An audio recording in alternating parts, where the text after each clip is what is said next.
welcome each and every one of you here.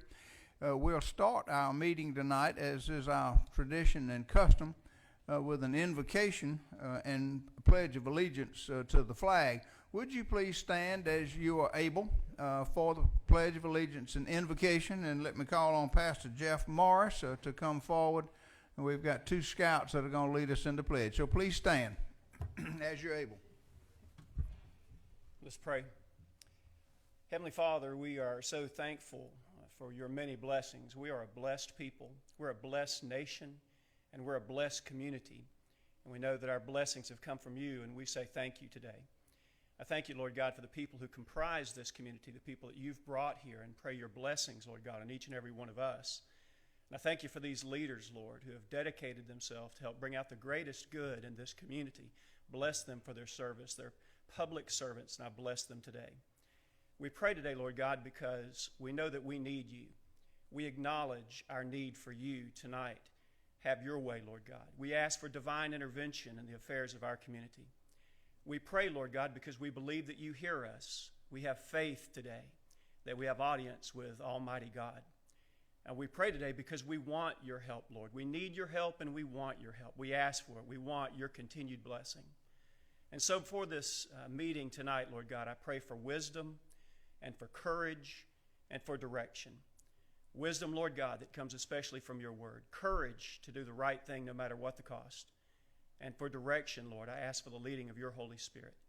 And I ask these things in the name of Jesus Christ, the strong Son of God. Amen. Amen. Will you please stand for the Pledge of Allegiance? I pledge allegiance to the flag of the United States of America and to the republic for which it stands, one nation, under God, indivisible, with liberty and justice for all. Thank you. Be seated.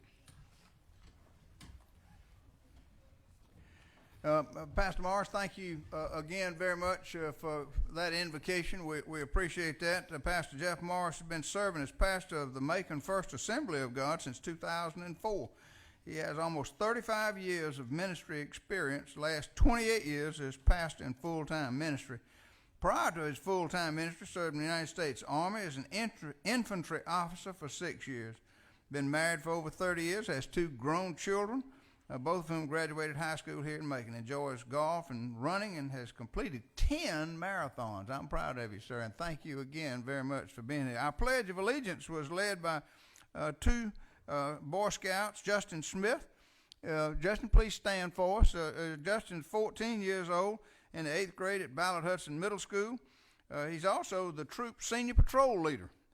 He's quiet but an effective leader. He lives in the Bloomfield area of Macon, and his goal is to become a veterinarian or something like that. He has been honored and received the Student of the Quarter award from the Downtown Rotary Club of Macon in 2018. His mother is Charity Williams. Sherrod Mallory. Sherrod, would you stand for us? Sherrod is a 6th grader at Weaver Middle School. He is the playful troop member and the best salesman when it's time to raise money.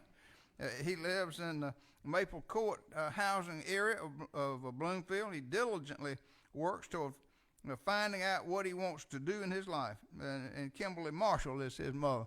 So, these day and time when you hear so much bad stuff about young people, it's nice and refreshing to see 2 such good examples of young men on the rise. So thank y'all very much for being here, and wish you all the best in your future endeavors. And next, we need to add an item to our agenda. We had a late addition to an alcohol beverage license from RJM Capital LLC, doing business as Cashman's. Can I get a motion to add that to this agenda tonight? By Commissioner Allen, second by Commissioner Wynn. All in favor of adding that to the agenda tonight, signify by saying aye. Opposed, no. The ayes have it, and we'll add that as item to the consent agenda. The next item on our agenda tonight is approval of the minutes. The minutes of our pre-commission meeting that was held on March the 19th and the regular commission meeting of March the 19th. Those minutes have been prepared and distributed. Can I get any changes or corrections? If not, a motion to approve is prepared by Commissioner Schlesinger, second by Commissioner Wynn. Further discussion? Hearing none, all in favor of approval of those two sets of minutes signify by saying aye. Opposed, no. The ayes have it, and those minutes stand approved. There are no invited guests tonight, but we welcome each and every one of you here. Each and every one of you is an honored guest, and we're delighted that you're here. The next item on our agenda are public comments on agenda items. This is the opportunity that we give to people to talk to us about an agenda item so that we hear from you before we vote on that. And we've got a couple of folks that want to talk to us about agenda items. First is Mr. Mike Odom, who wants to talk to us about several items of old business that we're taking up tonight. Mr. Odom, thank you for being here. You're recognized for 5 minutes, sir. Thank you, Mayor. First of all, congratulations, boys. Boy Scouts is a great organization. Stay with it, get your Eagle Scout. Okay. Quick points. Item C on the roundabout, I think that for the public information, you ought to just state that in the resolution that all funds are going to be provided by the state. I've learned that this afternoon. We're obligated for the lighting. Item L, $482,000 plus for capital improvements at Tubman Museum. Look, folks, people don't make decisions to come to or leave Macon based on parks and museums. They make that decision based on emergency response times, fire, sheriff's department, cleanliness of the communities. I would encourage you to vote no on this. Find some way to spend that money on the essential services. Tubman is a great museum, but it is way down on essential services as far as a higher priority. M, $29,000 for some washing machines and dryers for the animal control. There is a legitimate need out there for cleaning services. Since last Tuesday's meeting, I spoke to a professor at a local MBA program, and without any prompting, he quickly said there's two other ways you could look at that would be better cash flow uses. I've mentioned at least two. I would encourage you to vote no at this time on both of those. Item I, $240,000 to the Sheriff's Department for acquisition of a vehicle. Thank you. They need all the help they can get for getting people on the road, for response times, for traffic control, for speeders, protecting our kids that are riding or walking. Thank you. I think that is well overdue. Sheriff Davis and his men and women need this. The two runway items, N and O, please vote yes on that. We're trying to attract both corporate and commercial carriers and flights in here. Runway enhancements will certainly help that. And lastly, apparently there's still some angst with regard to an outside collection service. I've worked with them many times over the decades. They provide a lot of support, information, feedback. They don't do anything without your permission. You are the contracting party with them. They have a great amount of accountability, and they don't get paid a dime until we get paid from the insurance company. They negotiate on our behalf. If necessary, they go to the court on our behalf, and we don't have any expenses. This is low-hanging fruit, folks. We got money that we've spent repairing things that we haven't been reimbursed for. They will go after, and even if we get $10, that's $10 that we didn't have. So I think this is well past due, something like this, thinking out of the box. We're not the solutions to all the problems here. I think this is an awfully good move. So I would encourage you to vote no on the Tubman and find a way to transfer that money to much more significant essential services, cleanliness, fire, sheriff, roads, for instance, and then investigate other options that would be much better cash flow uses than just outright buying 4 machines for the animal control. They do have a need, and there are immediate solutions that have better cash flow uses. Thank you, sir. Thank you, Mr. Odom. We appreciate your comments, appreciate you being here. Next, Mr. Willie Frazier, who wants to talk to us about item D on the consent agenda. It's actually going to be E because we inserted another one, but that's about the Amstar license. Mr. Frazier, you recognize for 5 minutes, sir. How you doing, Mr. Mayor, Commissioners? I know I've been missing in action for a couple of meetings. My wife was sick and I was out of town, but you know, things are getting better. God is good. I wasn't gonna speak. I was just gonna sit and listen tonight, but looking at this thing with Amstar and knowing that it's a movie place where all the Macon citizens like to hang, from adults to children to significant other, that kind of got in my spirit, because I know we have a spirit here in Macon of taking and doing the alcohol beverage licenses and opening pubs and all of that stuff, which is good. I was out in amongst some of that stuff during the Cherry Blossom, the festivals in the park and all of that, and things went really well. There was a great police presence and everything was wonderful, but I have questions about putting alcohol in places where there are children, in places where there is an imminent danger. You know, I think that we're playing with fire when we begin to do that, because anything can happen.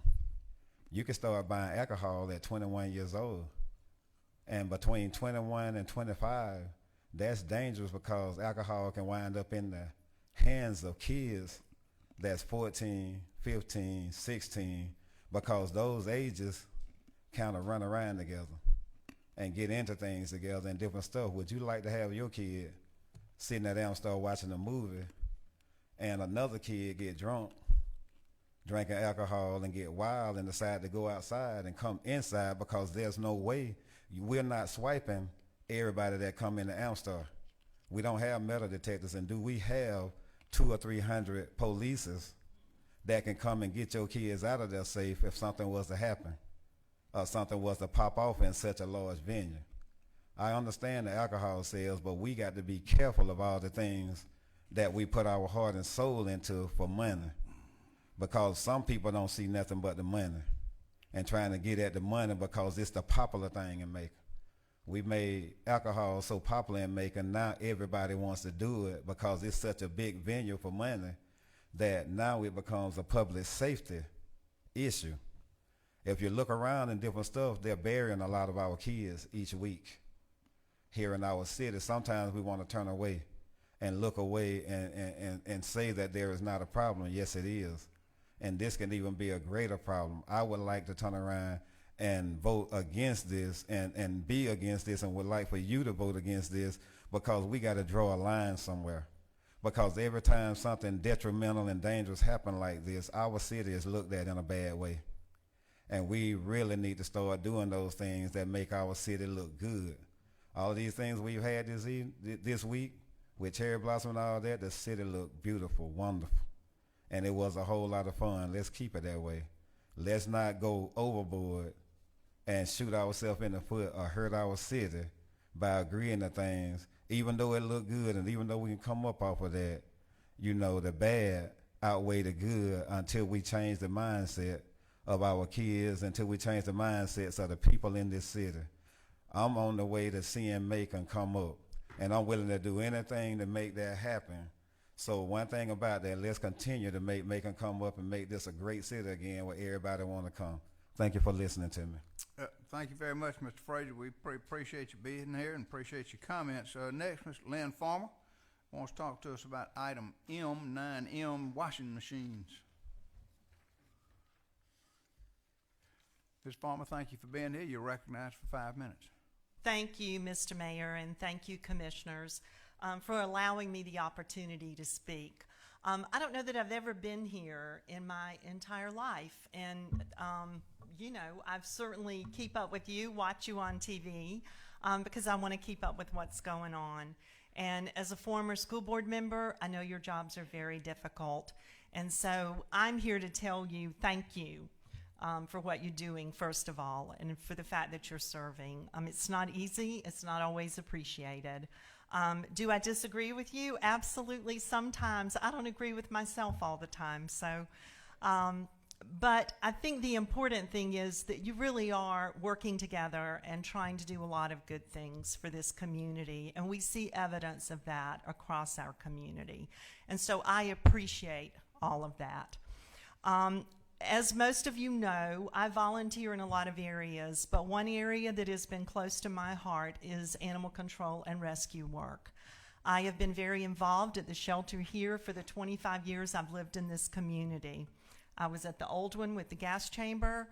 We were all very excited to see the support for a new shelter. I worked on that penny tax committee to try to get that passed. We appreciate your investment in animal control.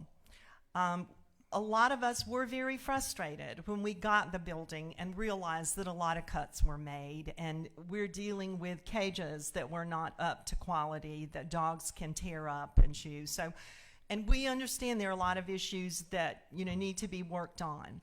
What I want to thank you for is sending us a county manager who is finally someone trying to educate himself about this, take the time to meet with rescue groups, to meet with fosters, to meet, we've had meetings at the shelter, and I see the sheriff back there with representatives from the sheriff and animal control and from the rescue groups and from the manager at the shelter. And poor Dr. Moffat has got to sit and try to mediate all of that. And he's done a really good job. And I've seen him take the time to listen to what we say, but to go back himself to the ag department and get the real skinny from them, to go to the sheriff and get the real skinny from him, and to do a lot of research, to go to Clay Murphy and get information about the building. He has gathered a lot of facts. And I want to thank you for sending someone who has been willing to spend the time and work to coming up with a plan that will help us move the shelter forward in a good way. These washing machines, industrial quality, not commercial, not what I would put in my home, but it's what shelters need. If you don't want to be getting citations from the ag department when they walk in and find dirty laundry, and a parvo outbreak in your shelter, these are health issues. Those washing machines are just necessary, and industrial is the only way to go. If not, you're just replacing them over and over and over. So this is something really that should have been done a long time ago. I honestly believe that if you all as commissioners had known, you would have done the right thing. Because it's financially very smart to buy something that's going to last instead of keep replacing and ending up with 2 weeks with no machines and disease and filth out in the shelter that can cost you a citation. And so I believe that now that you know, and now that we have Dr. Moffat really working and learning about all of this, that you have made the right decision to purchase this. I want to thank you.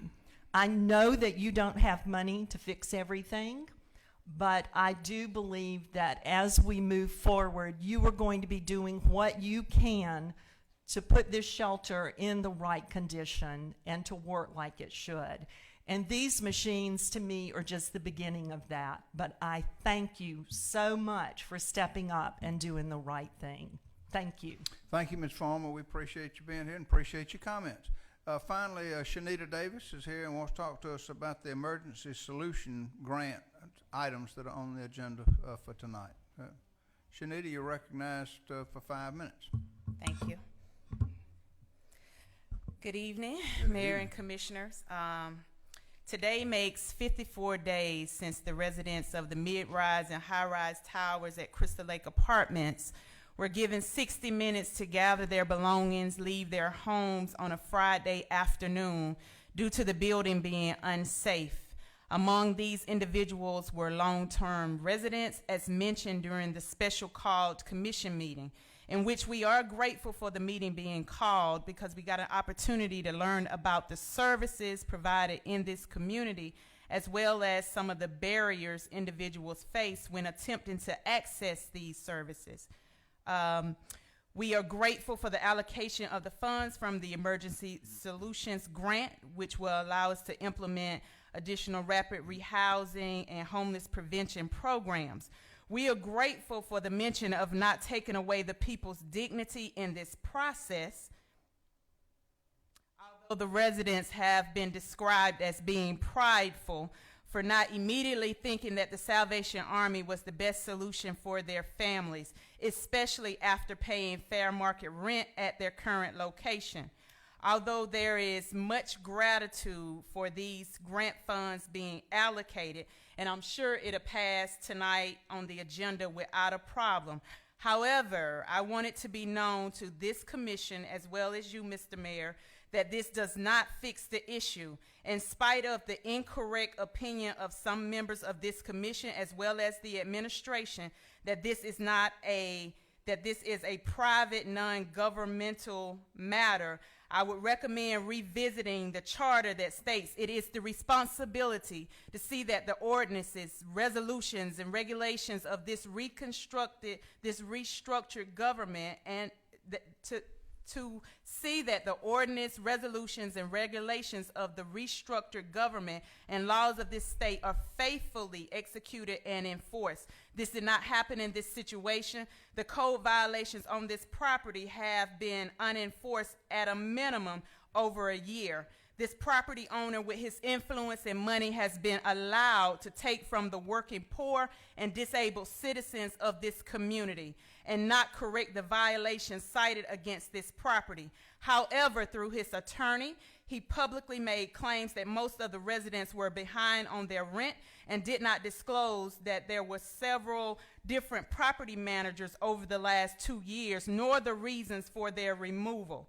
Now, if these allegations are true concerning the residents, which they are not, there's a process that's called eviction that can be utilized through the courts to remove a delinquent tenant.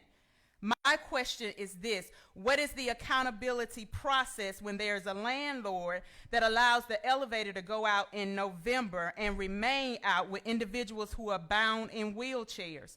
The residents was gracious enough to carry the individual up and down the stairs on a daily basis.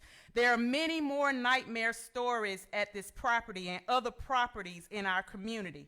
Here's another responsibility from the charter: to conduct studies and investigations and make recommendations for legislation concerning all matters relating to the restructured government and the welfare of its citizens. As a governmental body, there needs to be a proper investigation and internal review of why this type of irresponsible, potentially life-threatening business operation is allowed in our city, and why a sitting appointed judge is more protective of a negligent property owner than the working poor and disabled citizens of this community. We need a heart examination and a morality check of who we say we are in Macon-Bibb County. Thank you. Thank you, Ms. Davis. We appreciate you being here and appreciate your comments. Next item on our agenda are our reports from standing committees. The first is a report from Operations and Finance Committee, and that report will be given to us by Chairman Watkins. Chairman Watkins. Thank you, sir. The Operations and Finance Committee met on March 26, 2019 and took the following actions. The committee approved the following grants: a $60,000 grant from a grant from the Macon-Bibb County Economic Opportunity Council for rapid rehousing in the amount of $60,000. We received a grant from the Economic Opportunity Council for homeless prevention in the amount of $60,000. We accepted a grant for the Family Advancement Ministries for homeless prevention in the amount of $12,000. We accepted a grant for $50,000 requiring a $16,667 matching funds from the Criminal Justice Coordinating Council for Violence Against Women Act.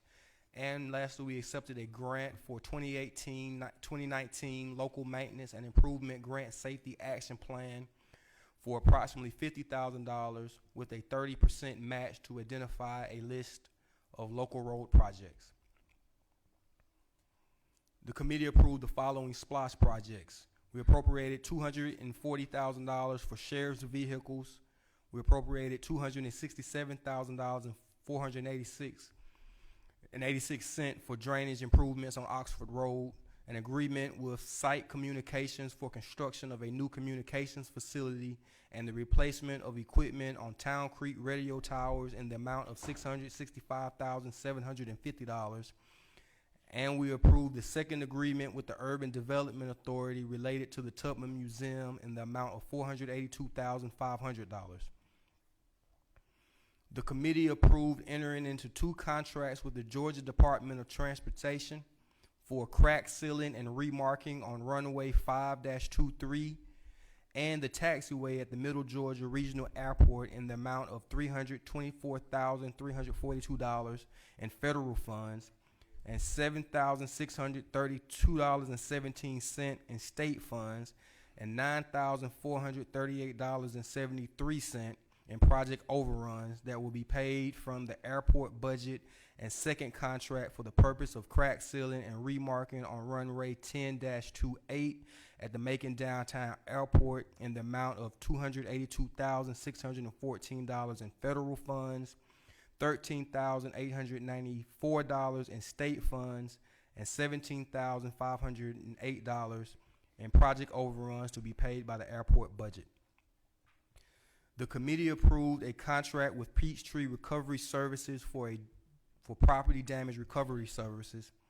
The committee approved the appropriation of $29,039 to the animal welfare budget for 2 industrial synth washing machines and dryers. The committee approved terminating an agreement with the Macon Transit Authority. The committee reaffirmed its support for minority and small local business participation in our procurement process. The committee approved granting the district attorney supplemental retirement benefits under the Macon-Bibb County Pension Plan. And lastly, the committee also approved the creation of the new higher dividend program for the Bibb County Sheriff's Office. This concludes the Operations and Finance Committee's report. Thank you, Chairman Watkins. Next report is Economic and Community Development Committee, and that report will be given to us by Chairman Lucas. Chairman Lucas. Thank you, Mr. Mayor and fellow commissioners. I kind of hesitate to give our little report. That other one covered so much of our topics. The Economic and Community Development Committee report. We met on March the 26th and took the following action. The committee heard a report from Fourth Economy, which is a company that is working with One Macon. They'll be working with them over the next several months. Very, very interesting report. The committee also heard a report from the Urban Development Authority regarding parking in Macon-Bibb County, and we'll continue to carry these items over to subsequent agendas for economic and community development, and this concludes our report. Thank you, Chairman Lucas. I understand no report from Public Safety. So we'll move on then to Facilities and Engineering Committee, and I understand that report will be given to us by Vice Chairman Allen. Vice Chairman Allen. Chairman, Facilities and Engineering Committee report. The Facilities and Engineering Committee met on March 26, 2019 and took the following action. The committee approved the following: a request that the Georgia Department of Transportation install a roundabout at the intersection of Eisenhower Parkway and Fulton Mill Road. This completes the report of Facilities and Engineering, Mr. Chairman. Thank you, Vice Chairman Allen. Next item on our agenda, ladies and gentlemen, is the consent agenda, and these are alcohol beverage license applications that have been received. Each of these license applications is accompanied by all of the requisite information that is required, that being a successful background check of the applicant by the Sheriff's Office, a certification that the appropriate fees have been paid to the Business Development Service license for the type of alcohol beverage license sought, a zoning compliance certificate from P&Z, a distance measurement form certification from the county engineer to say that the location meets all of the required criteria for separation from certain prohibited structures such as churches and schools, and the copy of the ad that ran in the Telegraph to advise people of the application. There are four of these applications. The first is by Christian Losito, who has got a business by the name of Christian's Place Incorporated, a restaurant at 1693 Bass Road. His application is for liquor, mixed drinks, beer, and wine to be consumed on the premises. The second application is by Rodney Dwayne Collier. The business name is Quick Store LLC, doing business as Quick Store at 722 Martin Luther King Jr. Boulevard. And this license application is for beer and wine package sales to go at that location. Item C is the applicant's name is Prakesh Patel. Business name is Prince Incorporated, doing business as Jeffersonville Sunoco at 2900 Jeffersonville Road. That application is for beer and wine package sales to go from that location. And finally, the one that came in late that we talked about in the pre-commission meeting is from RJM Capital LLC, doing business as Cashman's at 370 Cherry Street in downtown. The applicant's name is Ron Whidbey. And again, the location is 370 Cherry Street. That is for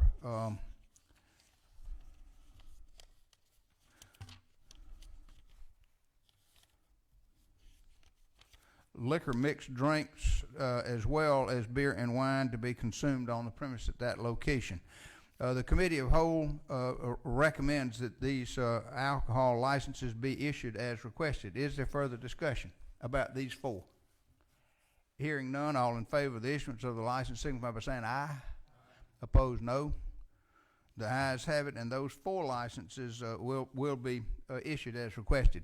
There was a carryover license from last week, and that was from the Amstar Theater. It was tabled last week, and at the Committee of the Whole meeting this past Tuesday, representatives from Amstar came and gave us a significant amount of information about their policies and procedures and tried to answer questions. The Committee of the Whole recommended do pass at that point.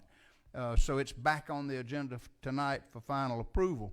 Is there further discussion? Mayor Pro Tem, got your light on first, sir. This is Amstar, Mr. Mayor? Yes, sir. Mr. Mayor, I just want to remind the commission that this, regardless, and I've said this before, if there, regardless of how a vote comes out, whether it's 45, 63, or what have you, this commission passed it and or approved it. And we passed and approved licenses, beer and wine liquor licenses for Chuck E. Cheese, Pinstripes, bowling alleys. Even Centralplex could have beer and wine at Disney on Ice. The Grand Opera House, when the Nutcracker is there, could serve beer, wine. Many family restaurants all around Macon-Bibb County. So to subject these folks to a hearing without a probable cause just makes no sense to me, unless now we're going to look forward to saying that we're going to start to prohibit alcohol license sales from every Macon-Bibb facility that's doing the same or something similar. So I would just urge us to just move forward like the entire city of Macon-Bibb is doing, moving forward with this. This is just another way to maintain business at this particular location. And it doesn't matter what location it's in, because when we come out here on this floor, we're voting for the entire community and the entire district of Macon-Bibb County. Thank you, sir. Thank you, Mayor Pro Tem. Commissioner Bivens, got your light on next, sir. Yes, sir. I think it's a disadvantage to this community to have alcohol served at an establishment where such a high percentage of the customers are below drinking age, and so I intend to vote against it. Thank you, Commissioner Bivens. Commissioner Jones, got your light on next. Yes, sir. The Amstar meets all the legal requirements. It's important for the public to know that. But I have a real heartburn about serving alcohol in a movie theater with all the little kids. Yes, we do have it in other places. Every restaurant serves, but this is kind of it's a different situation. And what I see happening, regardless of what the salesperson or sales manager of Amstar had to say, they're going to serve beer at $8 a can.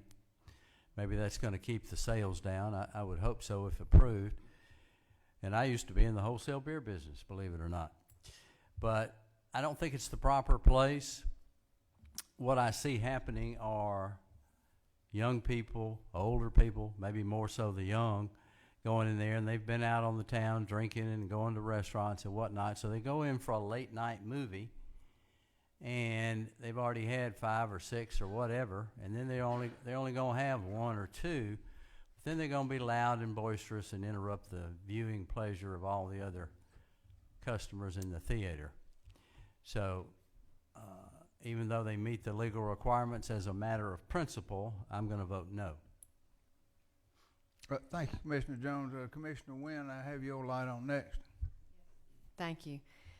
As you know, I had voted last week no on this issue, and for a lot of the reasons that were just stated by Commissioner Jones and Commissioner Bivens. I think there's very few sacred places left in this community, besides churches, basically, that we can go where we don't have alcohol being served. And I think this is one place where Commissioner Bivens has alluded to the fact that probably 80–90% of the people that attend this are minors, children, for a lot of the movies that are there. And just because we've got it everywhere else doesn't mean that it has to be here. We can finally say no to something. And yes, it may meet all the legal requirements, but we can still say no and then face the consequences if there should be any. But I think that this is a place that we still need to have that is a confined space. And when you get in there and you've had somebody, as has been said, that may have already been out to eat and had 3 or 4 drinks at that location and come in and get their can of beer or can of wine. I can't imagine having a can of wine, but anyway, come in and get their drink and go into the movie, and they're almost over the edge anyway when they get there, and then they become loud and boisterous and you can't enjoy the movie that you paid a lot of money to get in to see. I think we just need to say that this is one place that we don't want to have alcohol served, and I'm going to continue to vote no for this as long as I need to. Thank you, Commissioner Wynn. Commissioner Allen, got your light on next, sir. A week or so ago, we voted to send it to the floor. I voted to send it to the floor because I know how you can change votes when you get to the floor. We didn't have the votes back in the back room. I honestly swear I believe we got the votes out here to kill it. And if it means we have to go to court, we go to court. But our children are our future, and we've got to be able to watch them, especially when somebody's trying to do something like this. I support all commissioners that have talked in favor of denying this. Thank you. Thank you, Commissioner Allen. Commissioner Watkins got your light on next.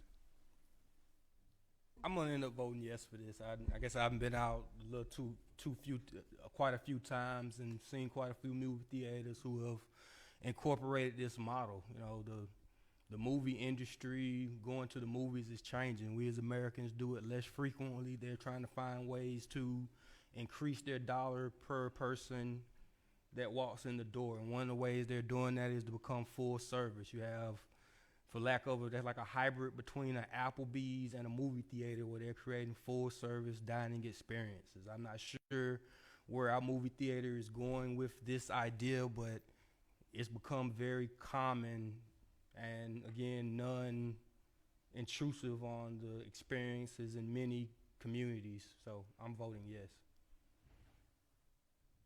Good. Thank you, Commissioner Watkins. Commissioner Wynn, got your light on again?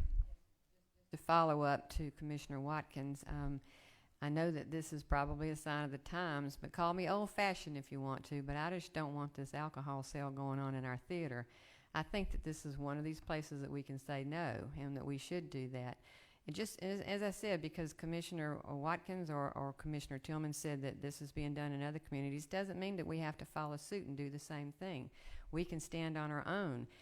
The lady that came and did the presentation, very nice lady, explained to us that the cans of beer and wine, again, who wants to buy a can of wine, are going to sell for $8 a piece. You know, you can go over to Buffalo's, which is a walking distance across the parking lot, and have plenty of drinks over there that cost a lot less than $8 a can of beer or wine.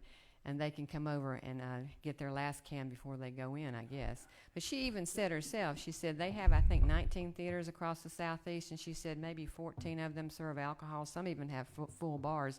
So the company that's doing this has some theaters that don't serve alcohol. So why can't we be another one of those? And she also said that she doubted many people would buy those cans of beer and wine at that price. I agree with her on that. And the thing is she says you can only buy one when you go in, and who's going to get up in the middle of the movie to go get your second one or your third one? They're not there to watch a movie. They're there to drink if they're doing that. And they're supposed to be banded and things like that. But I can still see the alcohol, the can of alcohol getting slipped over to someone that's a minor in the theater, and nobody's in there policing that. And perhaps those people leave that theater with their last can of beer or wine, and they go out and have a wreck and kill somebody. They're going to blame it on the theater. The theater has insurance for that, sure enough. But, you know, they're going to say it was from that. Thank you, and Commissioner I'm voting Wynn. no for this. Thank you, Commissioner Wynn. Mayor Pro Tem, got your light on again, sir? The clarification or repercussions from the county attorney as to what would be the rights of the owner if this does not pass tonight, and then ask for a roll call vote once we finish all the debate. Got a roll call vote requested. County attorney? Michael McNeil has been working on this, and he's going to step to the podium to give you the answer to that question.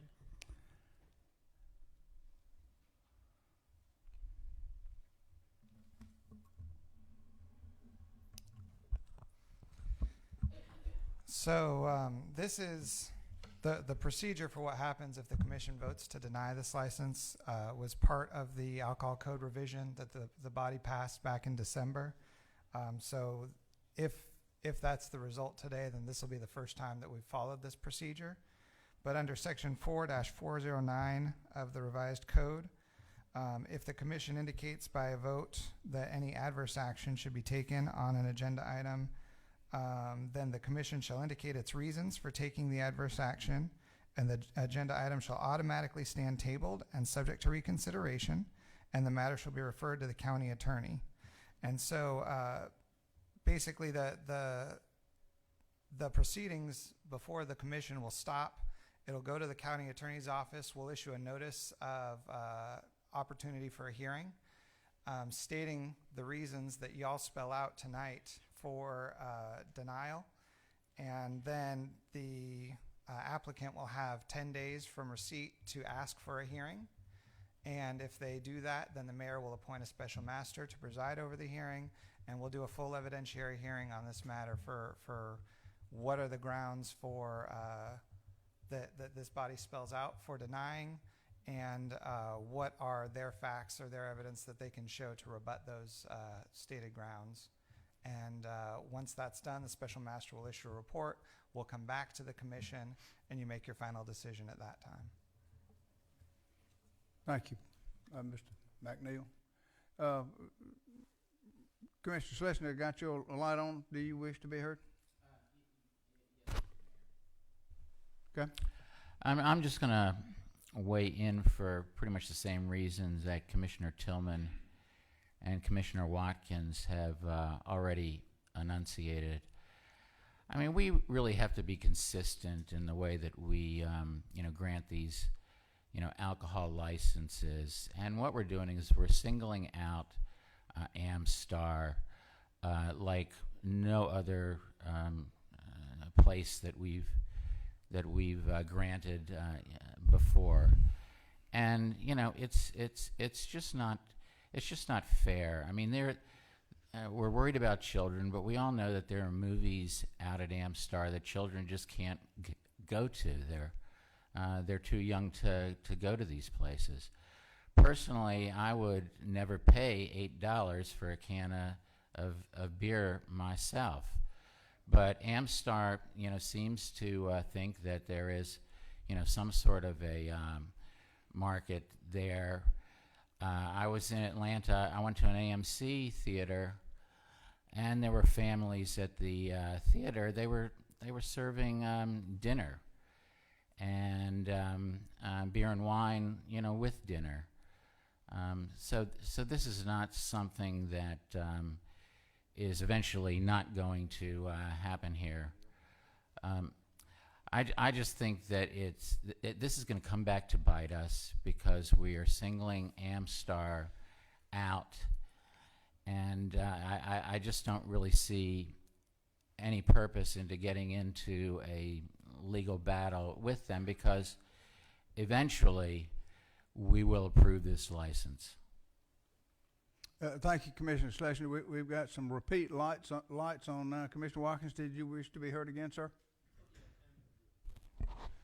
On many occasions here, I've tried to slow up or halt alcohol license approvals. One in particular that keeps being renewed and change of ownerships near a school that's within the grace period of a school, elementary school in our community, and I forget the other occasion, but on who? Oh, Montpelier. Yeah, on multiple occasions, I think more than any other person sitting here, I've tried to halt alcohol sales, and I always get confronted. It's very difficult to do because we're always confronted with what is the legal reason for me trying to shut it down. It was successful with, the temporary was successful at Young's store because there was a lot of violence and everything that occurred there. And we have it in our code that too many acts of violence in a given year, you could lose your liquor license. In other instances, I was unable to come up with a valid reason, so I kind of asked the body what is, before we get into the appeals and take the time out of our day, what is the reason that we are denying the license? And yield for an answer. Commissioner Allen, you got your light on again. Do you wish to be heard now? Motion to call for the vote. Without objection? All right, we've got a request for a roll call vote. So those that want to issue the license as requested would vote yes. Those that do not want to issue the license would vote no. So with that, I've been here before and halted because I did not have a legal reason. We don't have to address the reason. It's just going to be a no. I'm sorry, say again? Reason for the denial. We don't actually need one. Well, or do we have one? I'm just asking.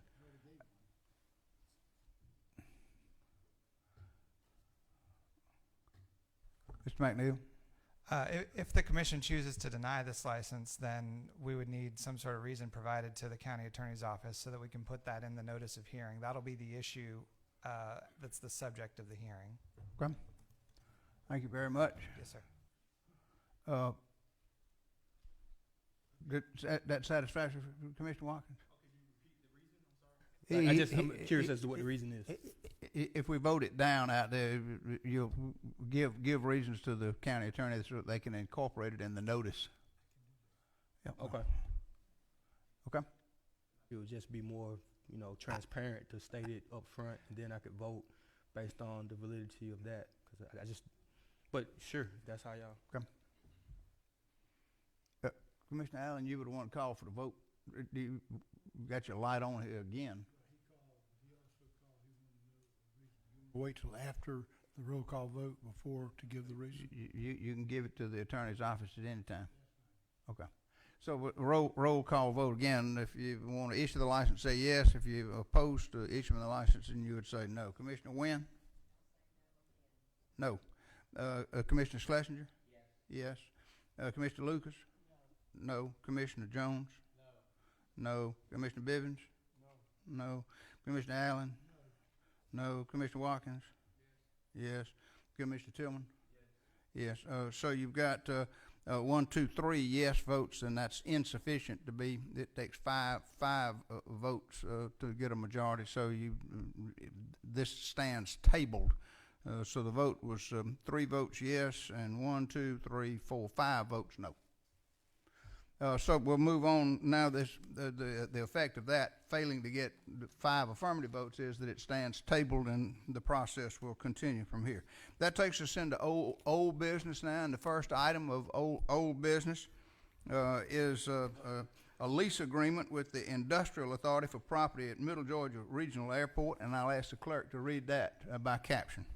A resolution of the Macon-Bibb County Commission authorizing Macon-Bibb County to enter into an intergovernmental ground lease agreement with Macon-Bibb County Industrial Authority related to the former Ulista Hangar and Boeing building at the Middle Georgia Regional Airport, so that the authority will be authorized and enabled to take such action necessary to find and secure a new industrial tenant and for other lawful purposes. Committee of the Whole recommends approval. Is there further discussion? Hearing none, all in favor of the resolution signify by saying aye. Opposed, no. The ayes have it, and the resolution is adopted. It takes us to item B, which is a change in the guaranteed minimum interest rate on our deferred compensation plan, and I'll ask the clerk to read that by caption. A resolution of the Macon-Bibb County Commission to authorize the Human Resources Director to select that option approved by the Commission for purposes of changing the guaranteed minimum interest rate of the fixed annuity contract available under Bibb County OBRA 457B, Deferred Compensation Retirement Program, and for other lawful purposes. The Committee of the Whole recommends approval. Is there further discussion? Hearing none, all in favor of the resolution signify by saying aye. Opposed, no. The ayes have it. The resolution is adopted. Next is a request to the Georgia Department of Transportation about a roundabout, and I'll ask the clerk to read that by caption. A resolution of the Macon-Bibb County Commission to request that the Georgia Department of Transportation install a roundabout at the intersection of Eisenhower Parkway and Fulton Mill Road and for other purposes. The Facilities and Engineering Committee recommends approval. Is there further discussion? Hearing none, I'm sorry, Commissioner Wynn? Just for clarification, because we discussed this in committee meetings, GDOT was going to take pay for this construction except for the lighting in the area. Is that correct? Okay.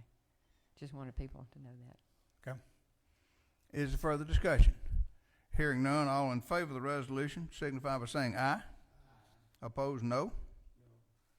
Got one no, Commissioner Bivens, but the ayes have it, and the resolution is adopted.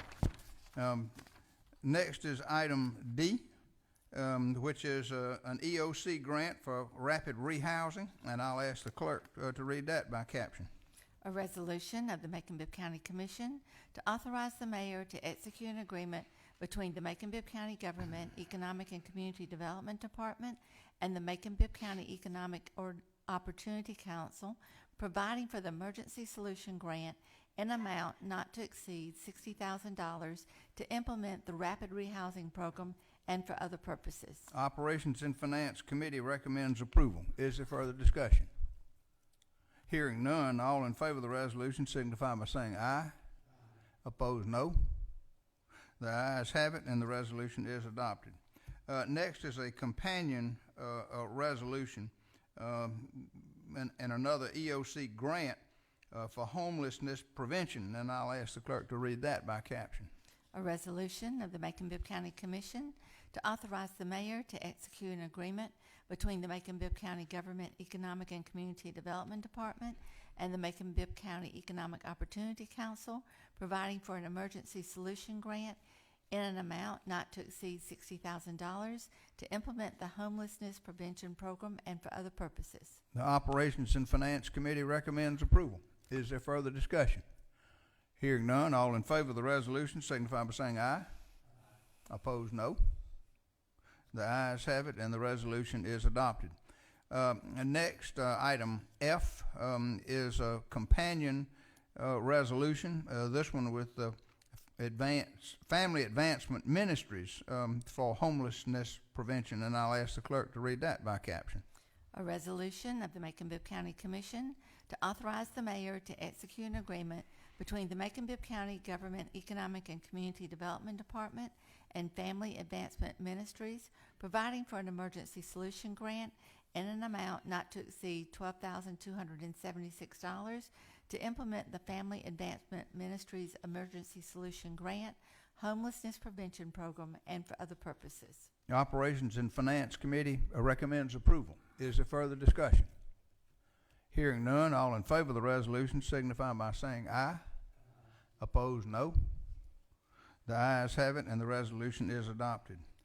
Next is a grant from the Criminal Justice Coordinating Council 2018 Violence Against Women Act for some assistance in the Solicitor General's office, and I'll ask the clerk to read that by caption.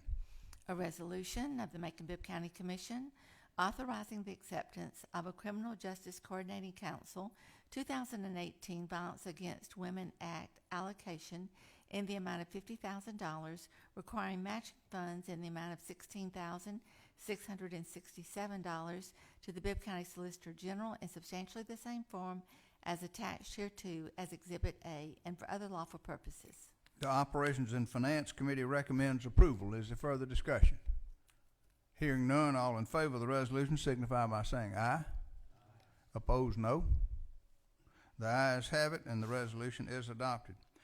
Next is an ordinance for a local maintenance and improvement grant for road restriping and a list of roads to be restriped, and I'll ask the clerk to read that by caption. An ordinance of the Macon-Bibb County Commission authorizing the mayor to apply for a 2019 Local Maintenance and Improvement Grant Safety Action Plan Grant in an amount of approximately $50,000, authorizing the acceptance of said funds and appropriating the required 30% local match of approximately $15,000 to be paid from SPOS bond proceeds and or SPOS revenues, identifying the list of road projects to be funded thereby and for other lawful purposes. The Operations and Finance Committee recommends approval. Is there further discussion? Hearing none, all in favor of the resolution signify by saying, all in favor of the ordinance signify by saying aye. Opposed, no. The ayes have it, and the ordinance is adopted. Next is an ordinance to appropriate some additional SPLOS funds for additional vehicles at the Sheriff's Office, and I'll ask the clerk to read that by caption. An ordinance of the Macon-Bibb County Commission approving and authorizing the appropriation of $240,355 from SPLOS bond proceeds and or SPLOS revenues from 2019 Public Safety Sheriff's Vehicle line item as shown on the 2018 SPLOS project timeline and budget and for other lawful purposes. The Operations and Finance Committee recommends approval. Is there further discussion? Hearing none, all in favor of the ordinance signify by saying aye. Opposed, no. The ayes have it, and the ordinance is adopted. Next is a resolution to appropriate some additional SPLOS funds for stormwater repairs on Oxford Road, and I'll ask the clerk to read that by caption. A resolution of the Macon-Bibb County Commission to authorize the mayor to execute an independent contractor agreement between Macon-Bibb County and Sam Hall and Sons in the amount of $267,486 for drainage improvement on Oxford Road to be paid from 2017 SPLOS bond proceeds and or 2018 SPLOS revenues and for other lawful purposes. Operations and Finance Committee recommends approval. Is there further discussion? Hearing none, all in favor of the resolution signify by saying aye. Opposed, no. The ayes have it, and the resolution is adopted. Next is a resolution to appropriate some additional SPLOS funds for antenna work at the Town Creek Radio Tower, and I'll ask the clerk to read that by caption. A resolution of the Macon-Bibb County Commission authorizing the mayor to execute an agreement with On-Site Communications Services in the amount of $665,750 for services related to the construction of a new communications facility and replacement of communications equipment on the Town Creek Radio Tower to be paid by SPLOS bond proceeds and or SPLOS revenues and for other lawful purposes. Operations and Finance Committee recommends approval. Is there further discussion? Hearing none, all in favor of the resolution signify by saying aye. Opposed, no. The ayes have it, and the resolution is adopted. Next is item L, which is the resolution to use SPLOST funds for improvements at the Tubman Museum by directing the money to the Macon-Bibb County Urban Development Authority. And I'll ask the clerk to read that by caption. A resolution of the Macon-Bibb County Commission to authorize the mayor to execute the second intergovernmental agreement with the Macon-Bibb County Urban Development Authority agreement related to Tubman Museum to provide for the use of SPLOST bond proceeds or revenues in the amount of $482,500 for facility capital improvements and for other lawful purposes. Operations and Finance Committee recommends approval. Is there further discussion? Mayor Pro Tem, got your light on, sir.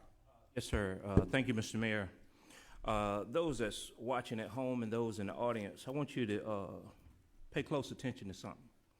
Items H, I, J, and K all passed unanimously because this is designated money of a $280 million splosh that was passed by Macon-Bibb County citizens.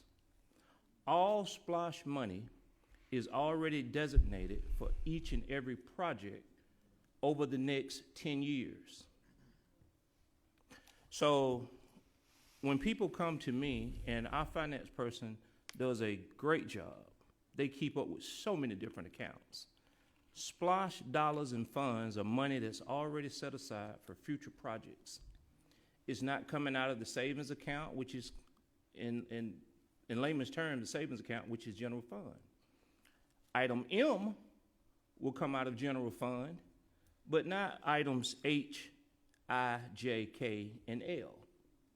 This is money that was already designated and set aside that comes out over $280 million that's going to be spent in 10 years. So when someone opposes or says he or she that what we should not do with that particular splosh funds, it's incumbent upon us as commissioners, colleagues, their friends, their representatives, to educate them on the process, because then you appear to look biased and unfair, which is probably not the process. You just don't understand it. And so I want to take time to share that and understand that no money is coming out of Macon-Bibb's general fund. This is splosh dollars already approved by Macon-Bibb citizens.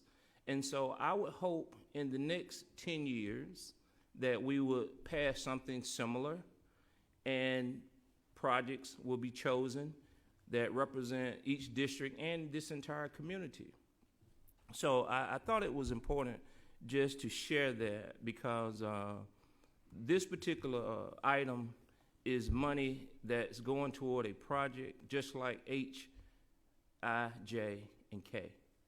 And so when you see splosh projects in the future, just know that these are items that's already designated, and we have a splosh czar named Clay Murphy that can also assist you and help you with those items if commissioners don't be willing to explain that to you. Now, item M is needed. That will come out of the general fund, but that, I want you to just know the difference. Some people do, but for those that don't, I just want to share that. Thank you. Thank you, Mayor Pro Tem. Commissioner Jones, got your light on, sir. Yes, sir, Mr. Chairman. We have so many fine museums in Macon. We'll put Tubman at the top of the list since we're talking about the Tubman Museum, the Douglas Theater, the Georgia Sports Hall of Fame, Museum of Arts and Sciences, the Big House. I may be missing some. The difference is, for instance, like the Douglas Theater. We own the Douglas Theater. If the roof goes out, we got to replace the roof. If the HVAC goes out, we replace it. Any other major systems we take care of. Georgia Sports Hall of Fame, which is for the whole state of Georgia, but they're on their own. If they got to replace the roof, they have to do it. Same with the Museum of Arts and Sciences. Same with the Big House. The Tubman, I'm not sure. again, all of these are great organizations that add to the quality of life here in Macon, Georgia, and I'm glad we have every one of them. Back in July of 2012, they were looking to, build the Tubman Museum, and there were lawyers involved, and in effect, they ceded the title to Urban Development Authority. To do that, we had a contract providing for UDA to acquire the property for $2,500,000. That's $2.5 million. You might remember at the time, I do, long ways from being in politics, but there were a lot of questions about the legality of that. Prominent business leaders, many prominent lawyers in this town questioned the legality of that. Because we can't spend money on something we don't own, so we kind of did a screen and roll and came up with this program whereby it went to UDA. So Grand Opera House is another one I left off my list, and there are some who want to compare apples to oranges. You know, the Grand Opera House we own, the Douglas Theater we own, so we have obligations there that we don't have to the Museum of Arts and Sciences. We have obligations we don't have to the Sports Hall of Fame or the Big House. They're on their own, even though Museum of Arts and Sciences has been a part of the budget process for several years, as has the Georgia Sports Hall of Fame, granted. So many, if not all of us, are saying, we've said it time and time again, we need to treat everybody the same. Just like I do in real estate, you treat everybody the same. Because of that, I don't think we're treating everybody the same, given the history of what we've done for the Tubman House. Great organization, but $2,500,000 is a lot of money that didn't go to other organizations. So that gives me heartburn, and I can't support it because of those reasons. Thank you, Commissioner Jones. Commissioner Wynn, you got your light on now. Yes, sir. For a point of clarification for me, and I asked this in committee meetings, what was the capital improvement being done here? When I first came on board with the commissioners, I had a meeting with Commissioner Watkins, and we talked about a lot of things. I was new, and the Tubman Museum came up, and we talked about the size of the museum and the staffing there, and he explained to me that there was about 12,000 square feet of unused space in the Tubman. After being in business for 4 years, there was still 12,000 square feet of unused space in this building that we were continuing to put money into. It needed to be used. I'm not sure what this money that's being allocated today is for. Perhaps there needs to be an explanation of that. And I'm wondering, is this being done in hopes that someone will come in and do something different in the Tubman, add some more exhibits, add some more information in there that's not already there? And how can we use this 12,000, how can they, because we don't own this building, how can they use this 12,000 square feet of unused space to bring in more visitors, bring in more exhibits? What are they doing to fill up this large museum that we have? Which, and I agree with Commissioner Jones that we need all these museums. This is what attracts people, part of what attracts people to Macon. But I want to know what this capital improvement is going to be used for. And it isn't one of these things that we'll build it and they'll come, or do we have somebody that's really interested in using it, leasing it for something? What are we developing? What are we putting this money into, this making this capital improvement for? What's been done with it? And are we going to use up? Are we going to fill up the 12,000 square feet of empty space? And if I'm saying the wrong number, that's what I remember you telling me, Commissioner Watkins. But I just want to know what's going on at the Tubman that we can do to make it self-sufficient. I mean, it is something that the city of Macon doesn't own, but we need to help see if we can make it self-sufficient and whatever it takes. Thank you, Commissioner Wynn. My information is that this is another step in the completion of the master plan that was all planned out in the Tubman Museum, and that this particular allocation of funds will go toward a performing arts center and meeting room space that would increase the versatility of the museum to host different events. That's my recollection. Commissioner Watkins, I think I had your light on next, sir. And I think you got to kind of the heart of the matter. The Urban Development Authority is currently the owner of the building, and they own it on behalf of Macon-Bibb County, which allows us to use SPLOST dollars to do capital and infrastructure improvements. You're correct. We completed, I don't know, maybe phase 1 and phase 2 of the project, but there's still ongoing square footage to be completed. Dr. Ambrose is here, and I was hoping I could yield my time to him so he could actually give a detailed answer to that question, because that's an interesting. I don't think I've ever had that come up before in a meeting to yield time to somebody in the audience. We typically don't have the audience. That's time at committee meetings, but I'm trying to facilitate here. We just typically don't have. I can continue to give a parse answer, but I know the expert is here, and she did ask the question directly. If he could limit himself to a minute just to provide that clarity. Is there objection to that?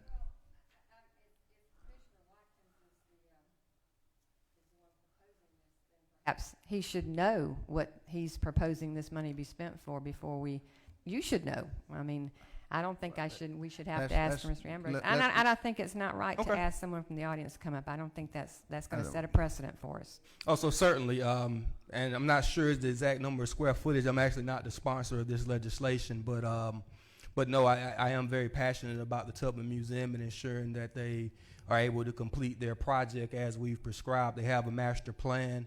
And this part of the project is for the completing work in the second level of the facility, a performing arts studio, as well as additional meeting space and exhibit halls to complete the second level of the museum. Even in the completion of this, and understand 12,000 square feet and $482,000 is not near enough for 12,000 square feet worth of development, but it is enough to do what they're proposing on the second level. I believe they've already gotten their plans and are ready to go. There are actual renderings if we want to come back and do a work session so you can see it detailed, or again, you can meet with the director at any time. There are detailed renderings and a master plan as to not only what they plan on doing for this phase, but possibly for the next 5 to 10 years of their existence. They have kind of laid this out, and it is available publicly. But I'll yield at this time.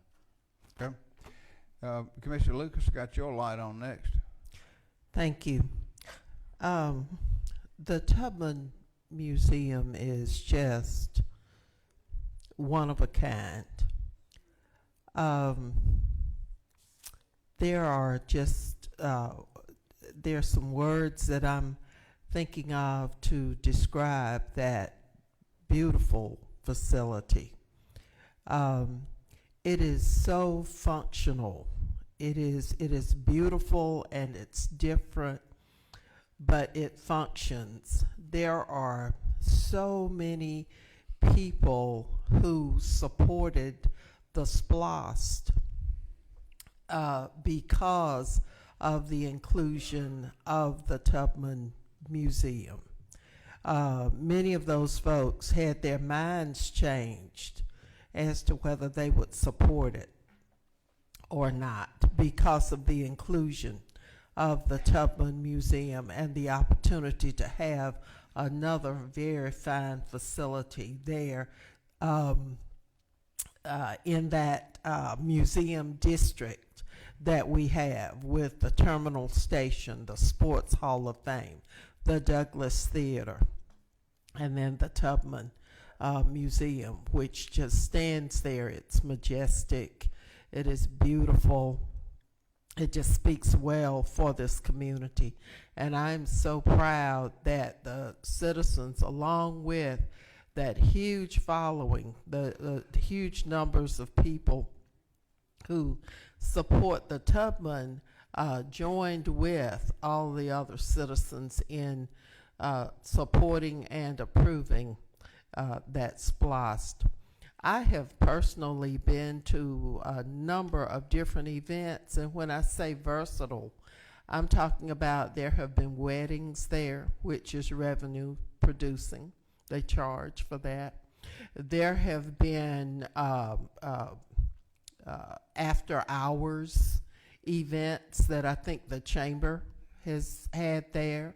I know the Middle Georgia Black Pages has their events there where they have displays set up of small businesses from all over this community. There are fundraisers. They've had a number of them.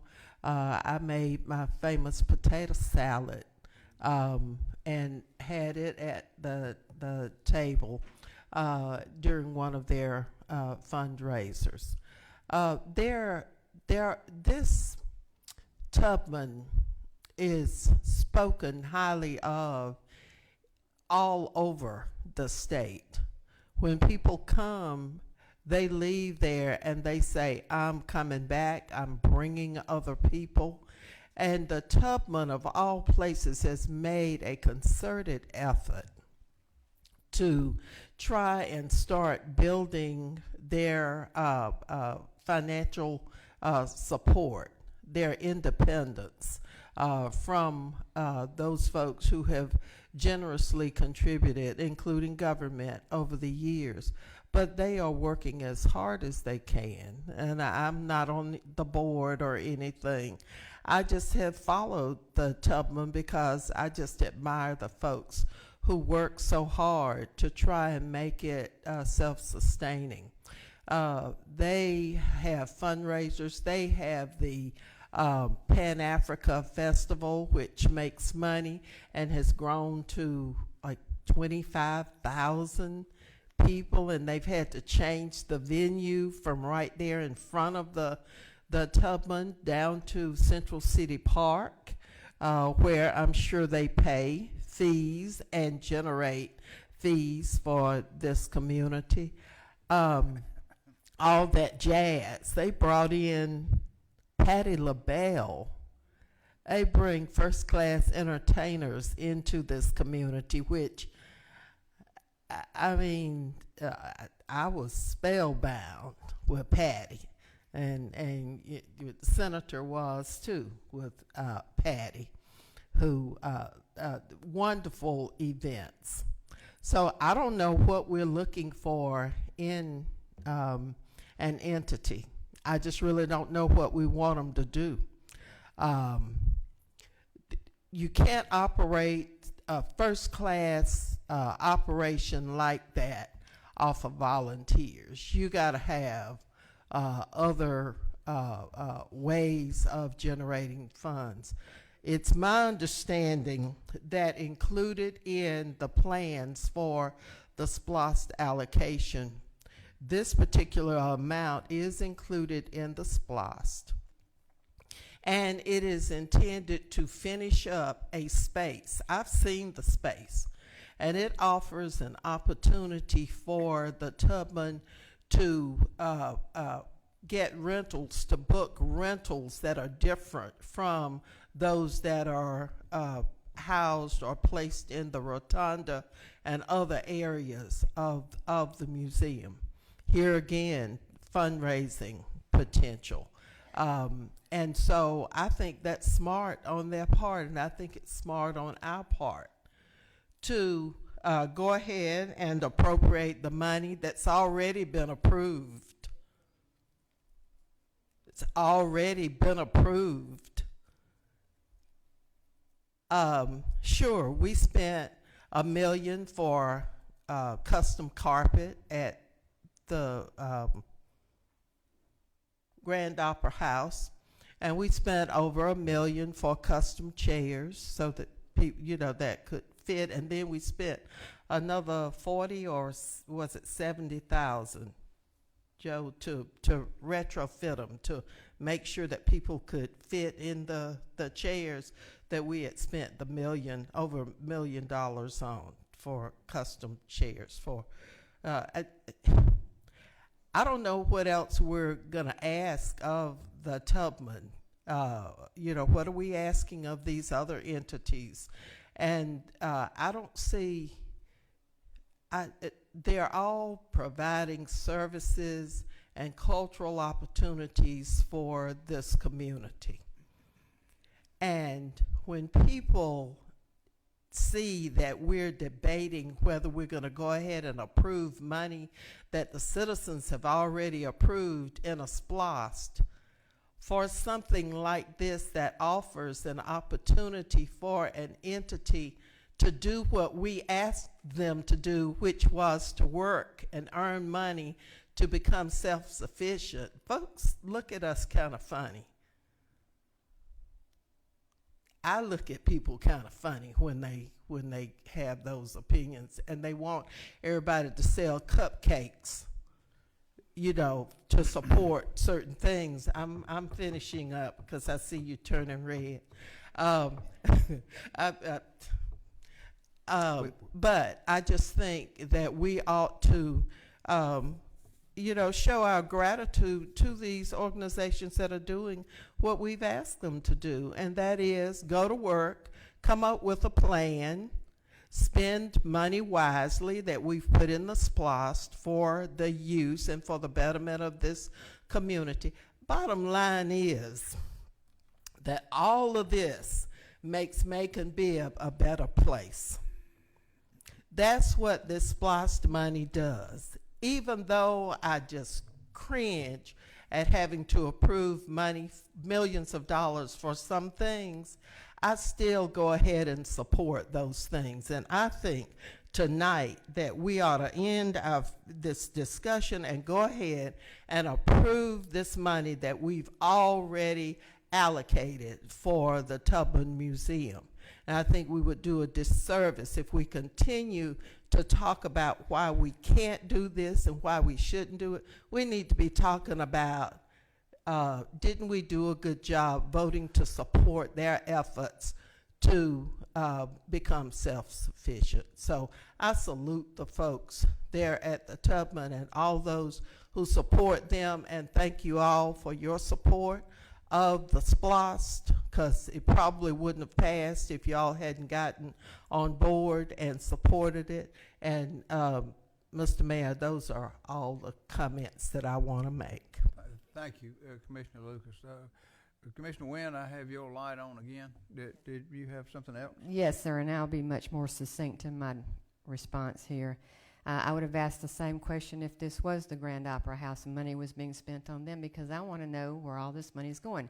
Yes, the SPLOST was approved, but the citizens of our community did not decide on what projects were going to be funded by the SPLOST. They were not given the opportunity. A committee did that.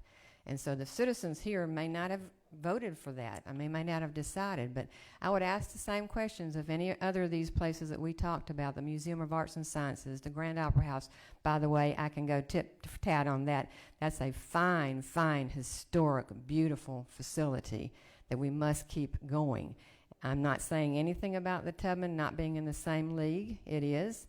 And I think you're trying to say that I'm saying that, but I'm not. I just want to know how this money's being spent, and I think that's a fair question for me to ask. Thank you, Commissioner Wynn. Thank you very much. Commissioner Watkins, got your light on next. Exhibit A of this document that we're voting on contains a picture of the actual plan, like a sketch with the sizes and the renderings, also a narrative about the project as well on Exhibit A of what we're voting on. I wasn't the sponsor, but Commissioner Tillman did a great job of providing a complete package for us all to review. Thank you, Commissioner Watkins. Commissioner Jones, got your light on again, sir? Yes, sir, real brief. We had 9 buckets or 9 categories of SPLOST funding, you may recall, and many items. I would say probably at least 3 times a month or at least twice a month. We fund something that was never stipulated. It was not specifically stipulated. It was from a bucket, and an emergency came up. This Oxford Road is a good example. So they're not always stipulated that the money's going to X. That's a fallacy. Thank you. Thank you, Commissioner Jones. Commissioner Lucas, do you have? In the SPLOST, did citizens not vote on items that were to be funded? Some were specifically listed in the ballot initiative. I don't recall right. Tubman Museum was listed in the SPLOST. I know what I'm talking about. These others are guessing and thinking, but anyway, I just thank you. That's the answer. Thank you. No other lights on. So those in favor of the resolution would vote yes. Those opposed would vote no. So all in favor of the resolution signify by saying aye. Opposed, no. We got two noes, but that leaves you with 6 yes. So the ayes have it, and the resolution is adopted. That takes us to item M, which is an ordinance to buy the washer and dryer for animal welfare, and I'll ask the clerk to read that by caption. An ordinance of the Macon-Bibb County Commission to approve a supplemental appropriation for the transfer of $29,039 from fund balance in the FY19 budget to the Macon-Bibb County Animal Welfare Small Equipment and Improvements General Account for the purchase of 2 washing machines and 2 dryers and for other lawful purposes. Operations and Finance Committee recommends approval. Is there further discussion? Oh, boy. Mayor Pro Tem, got you first. And yes, sir, Mr. Mayor. Waiting. We doing in the splosh for this particular project, it was approximately about $3 million. We are over budget, and as I stated, that we're going to be taking this out of the general fund. And as my friend and mentee, Ms. Farmer, stated earlier, they paid attention and watching, and I think this is needed as well. And I've had the pleasure of serving for that facilities committee for the last couple of years, and I do think this is needed. So I would encourage us to support this item. Thank you, Mayor Pro Tem. Commissioner Jones, got your light on, sir? Yes, sir, because I think we should question each and every expense. I did that with this as well. For some reason, and I appreciate Ms. Farmer's comments tonight, for some reason they started this facility with residential washers and dryers. How dumb is that? I don't understand that. But the industrial machines, because this $29,000, when I heard the figure, I said, wow, that's a lot of money for 2 washers and 2 dryers.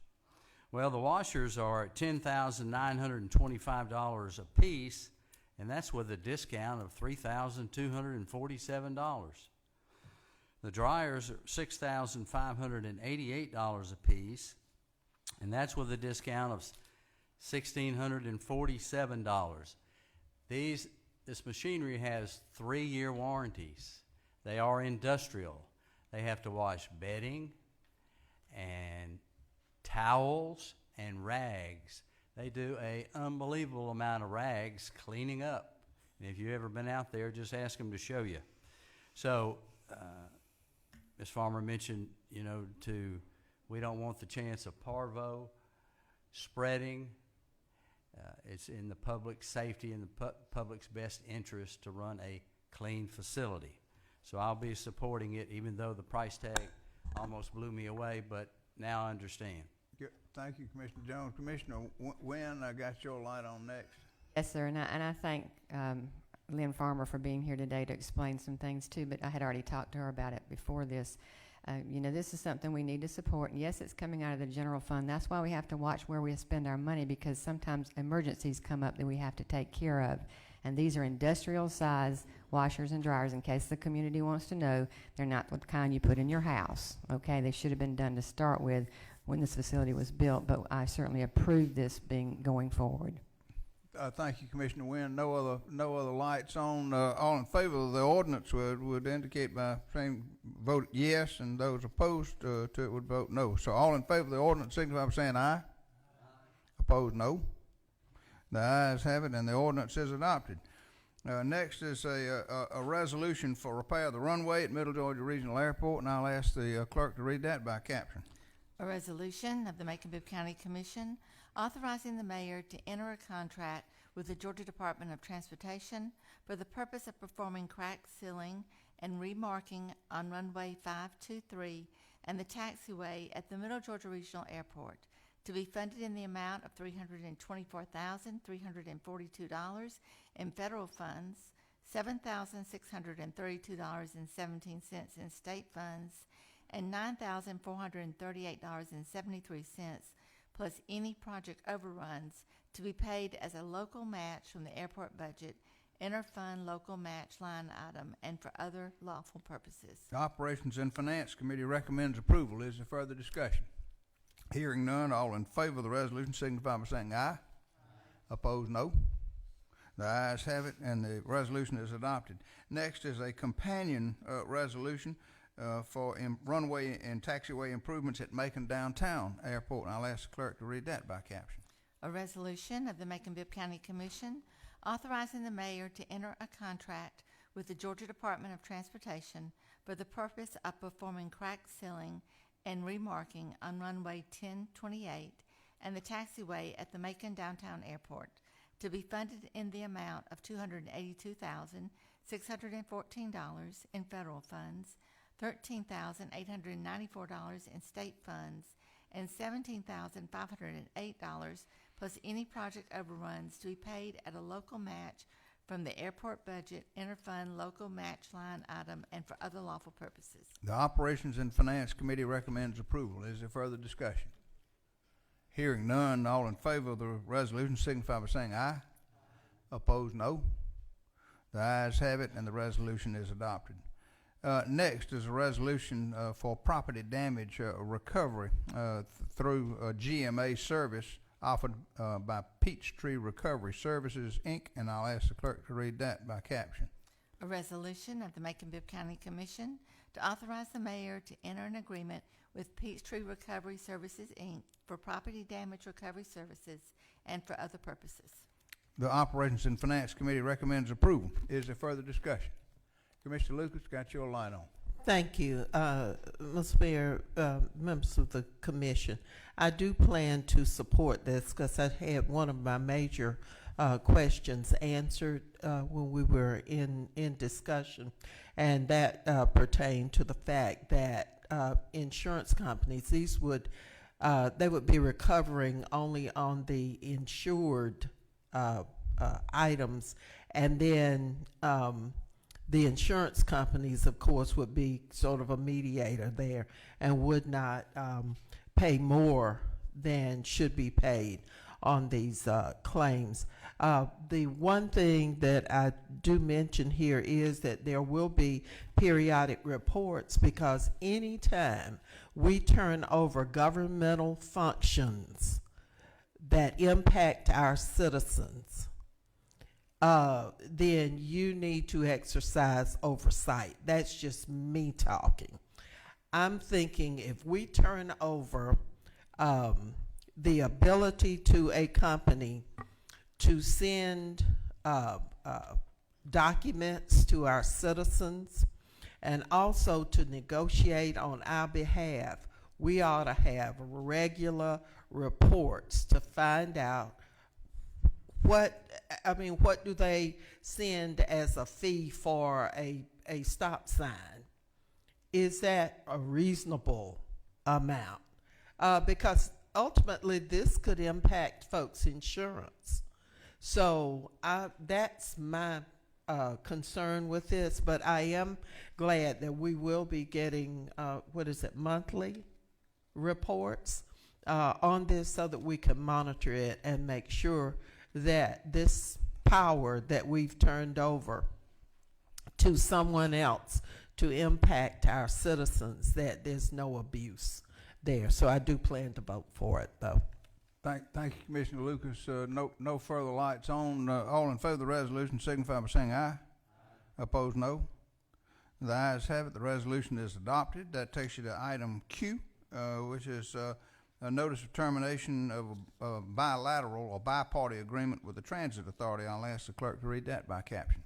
A resolution of the Macon-Bibb County Commission to direct that written notice be timely given to the Macon-Bibb County Transit Authority of Macon-Bibb County's intent to terminate the bi-party agreement dated June 28, 2016 between the Macon-Bibb County Transit Authority and Macon-Bibb County, Georgia, and for other purposes. Operations and Finance Committee recommends approval. Is there further discussion? Hearing none, all in favor of the resolution signify by saying aye. Opposed, no. The ayes have it. The resolution is adopted. Next is item R, which is a resolution to reaffirm our commitment to minority and small business enterprise participation in the procurement process, and I'll ask the clerk to read that by caption.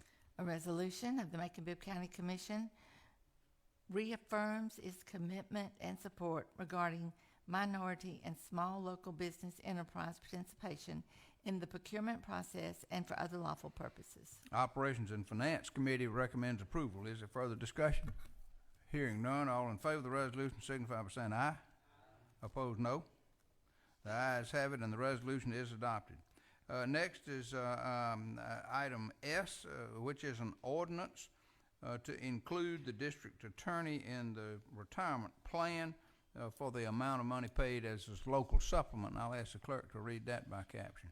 An ordinance of the Macon-Bibb County Commission to amend Appendix 1 of the Charter of Macon-Bibb County related to the Macon-Bibb County Pension Plan pursuant to the authority granted Macon-Bibb County under the Georgia Public Retirement System Standard Act, OCGA Section 4720-1, and Article 9, Section 2, Paragraph 1 of the Constitution of the State of Georgia, so as to allow the District Attorney for the Macon Judicial Circuit to receive supplemental retirement benefits under the plan and for other purposes. Operations and Finance Committee recommends approval. Is there further discussion? Commissioner Jones? First a question and then a comment, Mr. Mayor, on it's a supplemental, so they already get a pension from the state. That is my understanding, yes. That's my understanding, okay. Right. You know, we've got great folks at the DA's office.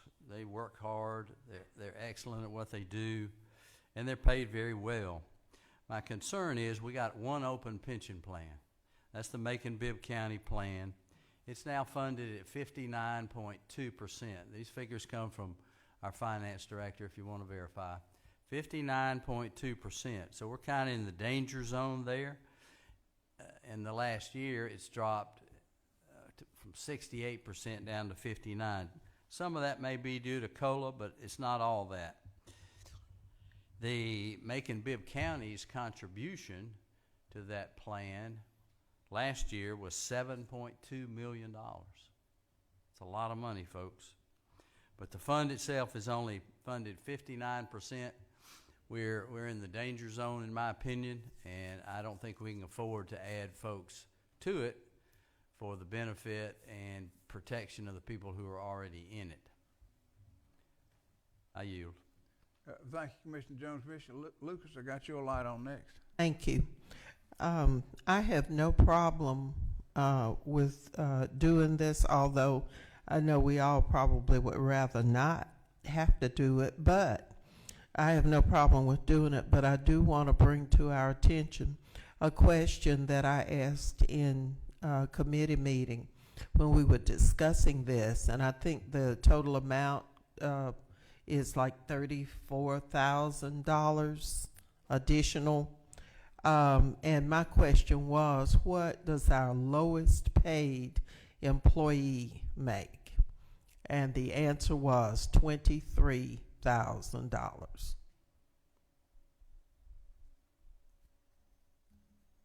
So you asked the question that's very obvious.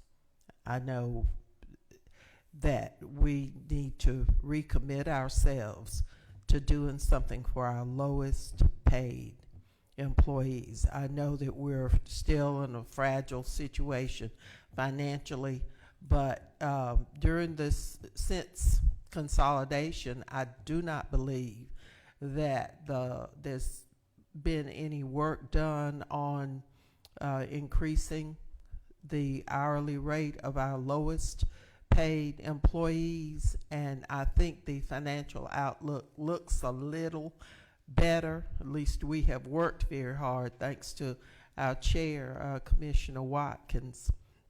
But I would like for us to start looking at those employees, our lowest paid employees, $23,000. Is that, where is that on the poverty scale? Anybody know?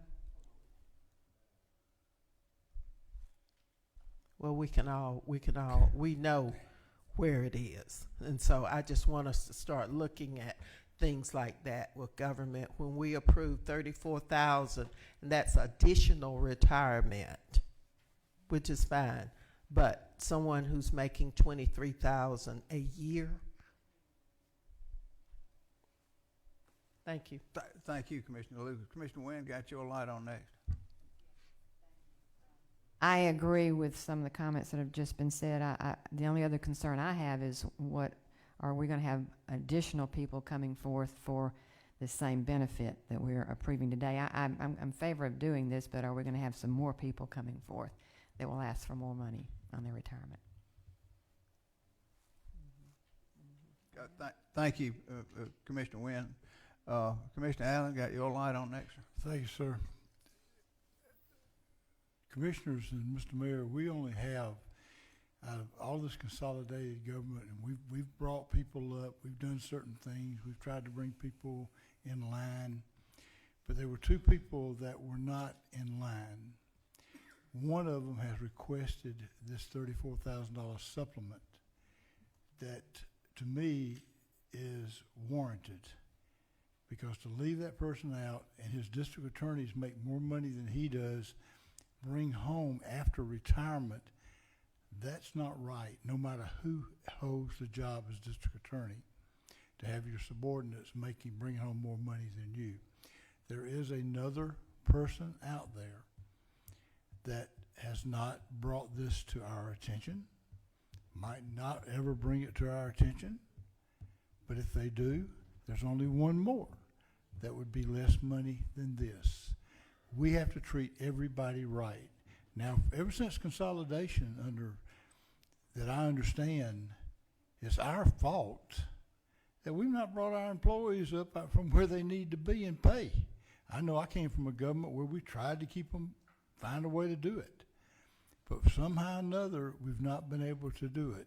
That responsibility falls back on us.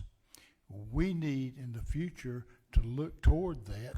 We've got a good finance committee and a good chairman over there that I think hopefully this year we'll be able to find some kind of monies to help our employees who have not had a raise in a long time.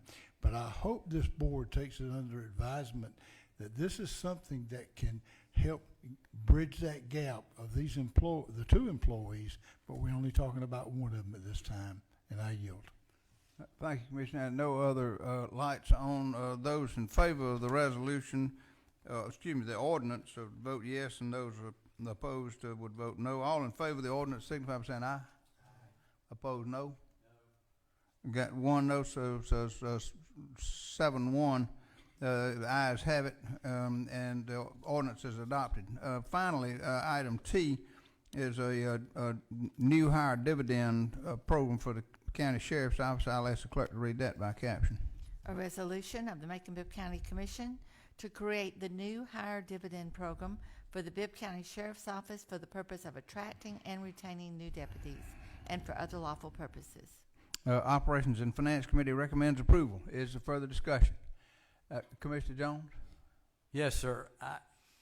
I agree with the concept. I applaud Mayor Pro Tem for coming up with it. I would have structured it a little bit differently, as I've talked to Sheriff Davis about. I think it would be better for retention if it's tweaked a little bit, but I'll support it.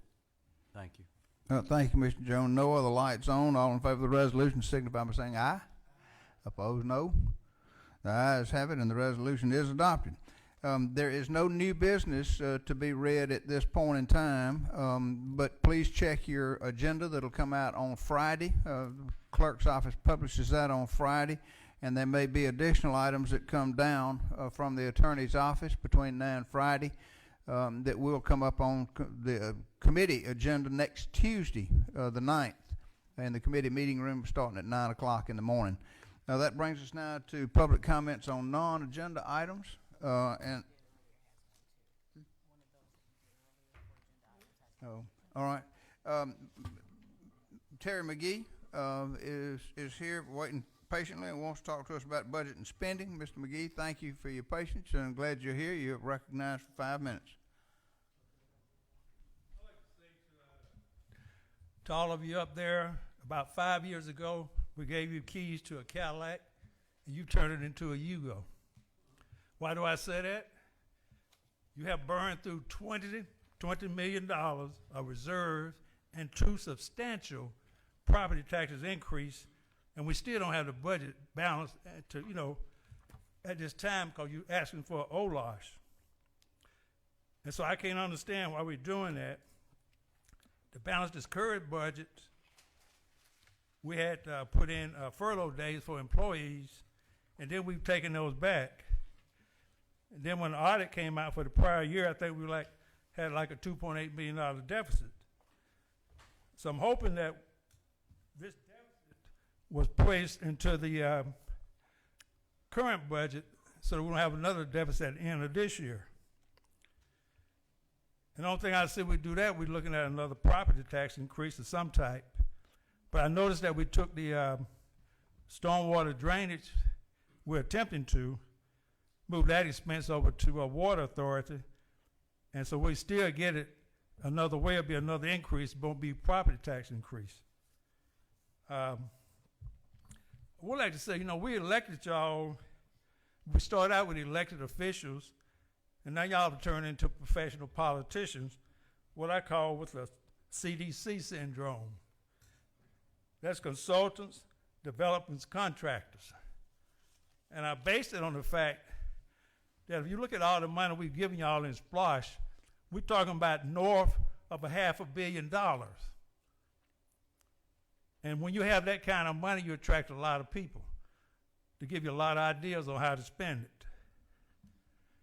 Now, we've talked about we achieved that 20% reduction, and I understand that. But every year we had to go into reserve to balance the budget. I get concerned. I'm coming early about my thoughts on the budget because I know pretty soon we'll be down here in June. It'll be a whole lot of other people down here. So I'm just coming early and get my comments in now. I'm going to segue a couple things here. When we talk about these projects and the spending, I look at this sort of like the story about the 3 little pigs. First 2 pigs used straw and twigs to build their houses. The last pig used brick. But when I look at some of these projects with the money we're giving you for Splosh, one thing I'm really concerned about is why did we build Fillmore Thomas Park? Down the road was Freedom Park. Swimming pool was not working. The park was dilapidated, but we didn't have any money to fix it. The first thing we do, we're going to build a new park. Now we're coming back, and then we're completing Freedom Park. So that means that's something else we're building that we can't sustain, or we've been lying before, because the pool over there never could be fixed because it costs too much. We're building these things, we continue to build, but we can't sustain anything. So my concern is, what will we sustain? One thing about that did come to mind when you talk about those washers and dryers going out there to the shelter out there, it made me think about those sidewalks that were put in on Log Cabin Drive. All of you should go out there and look at the sidewalks that start from Hollywood Road and go up to those apartments. I don't know what kind of sidewalks they are, but when I think about pedestrian safety, they could have been put into thinking about pedestrian safety. You go out and look at the ruts that are being cut on the side of the road by those sidewalk. I don't know what you call it, sidewalk or whatever. And then when you look at the little bridge that were put for people to cross, and that's why I said pretty much out there we use twigs and straw. But I want you to compare that to that bridge go from a 5-star stadium over to that private development. So the brick was used there. I look at a lot of things, and somehow it seemed like we have this attitude of good enough. I think we should use the same attitude on everything we build. It may not, we don't need to do the cheapest. Sometimes you have to add some quality in there. And we just failing to do that. Don't know why, but I think we need to start addressing that. And I know I speak for a lot of other people in Macon that we're just tired of all kind of increases. We don't know what is good, what is true. I really don't know. But I do know every year we keep coming up with some kind of increase of some type. The thing I want to address too is coming up budget time. And I go back to another of my little fables, of Robin Hood. He took from the rich and gave to the poor. Yeah. We take from the poor, and I don't know what we do with it. Thank you, Mr. McGee. Your time is expired, but thank you very much for your Okay. comments. We appreciate you being here and appreciate Thank your you. comments. Yes, sir. Shanita Davis, you had requested some time for non-agenda items. Do you still wish to take your time for that? Apparently so. You're recognized for up to 5 minutes. Thank you. In November of 2018, a group of community leaders, which included myself, Stephen Adams of the Industrial Authority, Tanja Aku of the Griffin Foundation, Bethany Rogers of Newtown Macon, Dominique Johnson of the Urban CO, and Commissioner Watkins, we had the opportunity to attend the Forward Cities annual convening in Miami, Florida, which was focused on diverse and inclusive economic development strategies and different things. But one of the pre-conference workshops was conducted by the Racial Equity Institute of North Carolina. This workshop was focused on racial inequity across systems, utilizing research data along with identifying viable solutions such as the inclusive economic development, diversity, and inclusion. This was an eye-opening presentation that showed socioeconomic differences do not explain all of the racial inequalities that still exist across various systems. The Racial Equity Institute is a nationally known organization that has developed a process to assist leaders and organizations to transform communities and systems within their area. Some of the clients that have been served through the Racial Equity Institute is Duke University, Harvard University, UNC, City of Decatur, City of Cleveland, National Institute of Health, Montgomery City Council, Department of Health in Massachusetts, Blue Cross Blue Shield Foundations, and many other well-known organizations. Through sponsorship of the Knight Foundation on April the 12th, Macon-Bibb County will have the Racial Equity Institute conduct their groundwater presentation at the Professional Learning Center on Riverside Drive.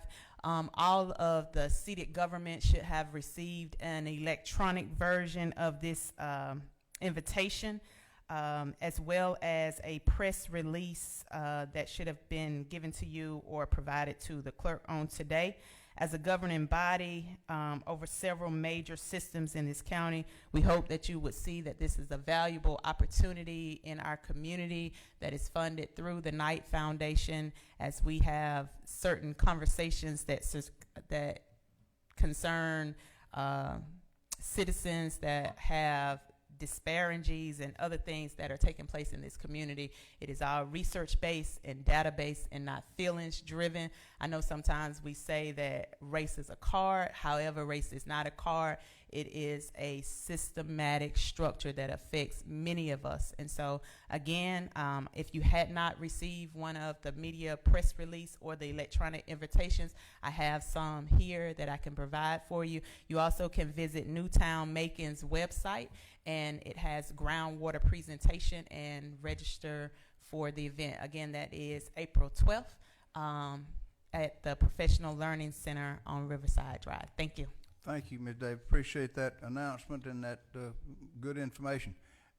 Finally, Mr. Donald Richardson is here. Mr. Richardson, always good to see you, sir, and wants to share some grassroots reflections with us.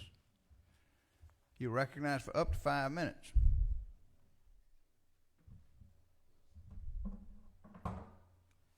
book of Joshua, chapter 4.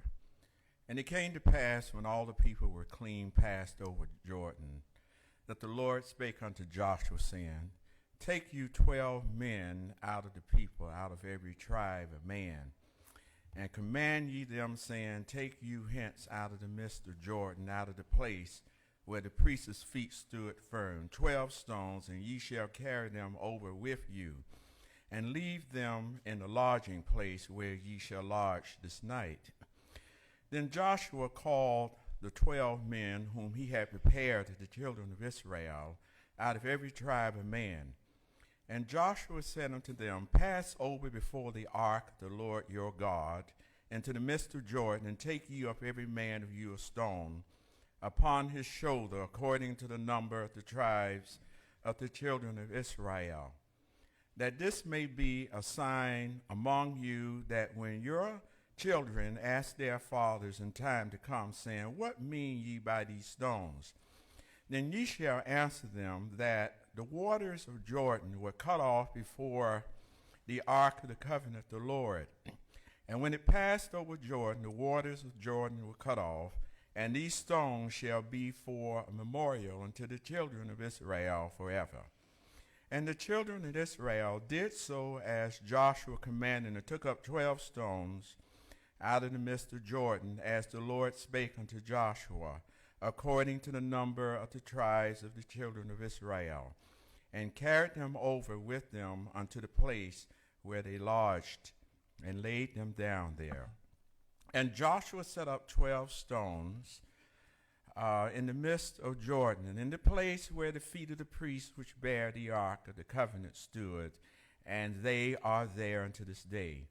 For the priests which bear the ark stood in the midst of Jordan until everything was finished, that the Lord commanded Joshua to speak unto the people according to all that Moses commanded Joshua.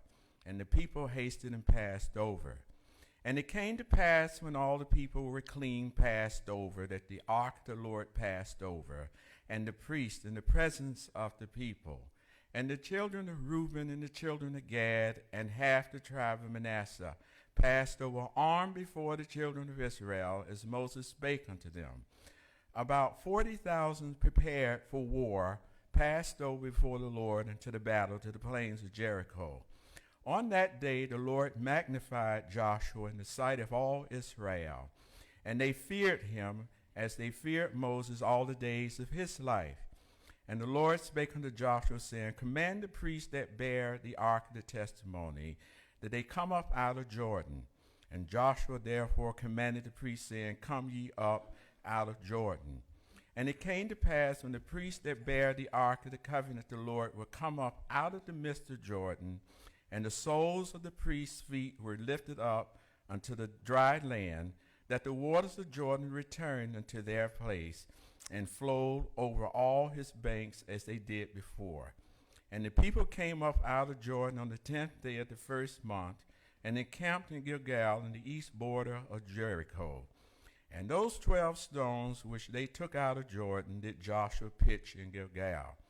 And he spake unto the children of Israel, saying, When your children shall ask their fathers in time to come, saying, What mean these stones? Then ye shall let your children know, and say, that Israel came over this Jordan on dry land. For the Lord your God dried up the waters of Jordan from before you, until ye were passed over, as the Lord your God did to the Red Sea, which he dried up from before us, until we were gone over. Mr. Richardson, thank you very much. We appreciate you being here, and appreciate your grassroots reflection. No points of personal privilege requested. We've reached the end of our agenda. Yes, sir?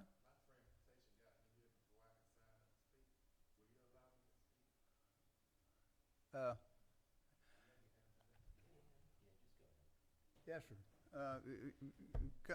Come ahead, sir, and we'll give you up to 5 minutes.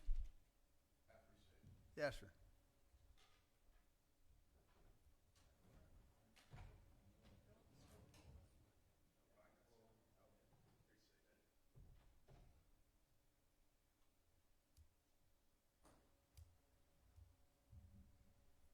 I apologize if I'm out of order.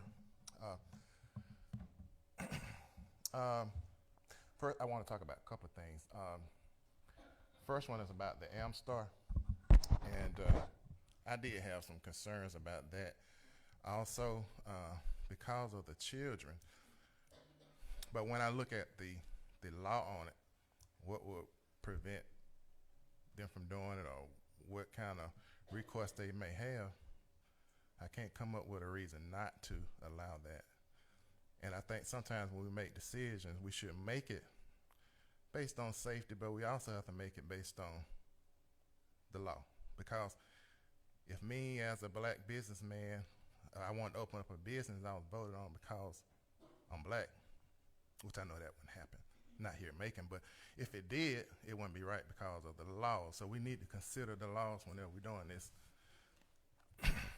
Main thing I want to talk about today, well, not the main, but one other thing I want to talk about today is I was disturbed about something I saw on the news about the Transit Authority. A while back, I had warned you guys that they were going to point fingers and blame you for cuts to services to the citizens of Macon. I warned you that they were going to make cuts to routes, and we were going to be impacted some kind of way. Now they're saying over 100,000 riders, or they're short 100,000 riders as opposed to, I guess, this time last year. There's a reason for that. We got a new CEO who was a banker, who now is head of a transportation service. Instead of looking at cutting, we should be looking at ways of expanding. We should be looking at ways of opening Macon, Georgia to everybody. There are places in Macon that you can't get to unless you actually own a car or you drive. Public transportation, buses do not get you there. You got Uber, Lyft, you can get there then. But I just want to let you guys know that you don't need to take the blame for this, because when we was going through the budget process last year, Transit Authority told you they were going to have to cut until they get the money so they can keep services going. They told you that they would add it back when you approved the budget. You did that. You approved the budget, and they still did not add those buses back. Some of the routes had 3 buses, some had 2, and it was cut back. The reason ridership is down is because no one wants to wait an hour, 15, 20 minutes to get where they gotta go. They either gonna stay at home or find another way to get there. You talk about trying to go to work or trying to go to school, or even going to something leisure, you have to be at a certain time. Our buses are not equipped to get you there on time. You got other places where you got 15-minute, 30-minute waits. And prior to our new CEO, Mr. Craig Ross, I think the wait was about 30 minutes. It has increased. It's increased. Now, he says that the budget was cut last year, this year. Last year, the time of arrival was not an hour and 15, 20 minutes, but it is now. I'm trying to remind you guys, he told you that once the funding is restored, he would put those buses back on the route. They haven't been put back on the route. Citizens are making a suffering from it. That's why ridership is down. Ridership is down because the buses do not get you where you gotta adequately. I came to you and honest and told you that the cuts to the routes were coming, and they came. I came here and I told you that you will be blamed for those cuts. Yeah, is there a money problem? Yes, everybody in this area having money problems. We got to work together. Cutting services is not the way. We need to be looking at expanding so that we can grow the system and not cut it down. Thank you. Thank you very much, Mr. Horton. We appreciate your patience, appreciate you being here. No points of personal privilege. We've reached the end of our agenda. Can I get a motion to adjourn without objection? We are adjourned. Thank you, ladies and gentlemen.